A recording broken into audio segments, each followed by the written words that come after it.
Nai-stress o pagod na pagod ka na ba? Gusto ko lang ipaalala sa'yo na kahit gaano ka ka-stress ngayon, wag na wag kang sumuko sa mga pangarap mo. Kailangan mong tandaan parati na magtiwala ka sa progress na nangyayari sa buhay mo. Kahit alam ko na minsan sobrang hirap at sobrang nakakapagod na din talaga.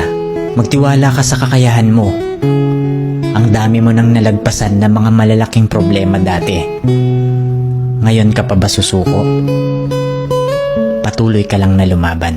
Yung pakiramdam mo ngayon na nahuhuli ka na sa buhay, siguro dahil nakikita mo yung mga kakilala mo o yung mga kaibigan mo pakonti-konti may na-achieve na sila. Parati mong tandaan na lahat tayo ay may kanya-kanyang timeline sa buhay.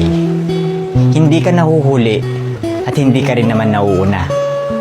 Kung nasaan ka man ngayon sa buhay mo, yan ang lesson at experience na kailangan mong pagdaanan ngayon. Lahat tayo ay may sariling kwento sa buhay na makaka-inspire ng ibang tao. Sarili mong kwento yan. Kaya make sure na sulitin mo ang bawat moment at gawin mong fulfilling ang kwento mo kahit anong mangyari.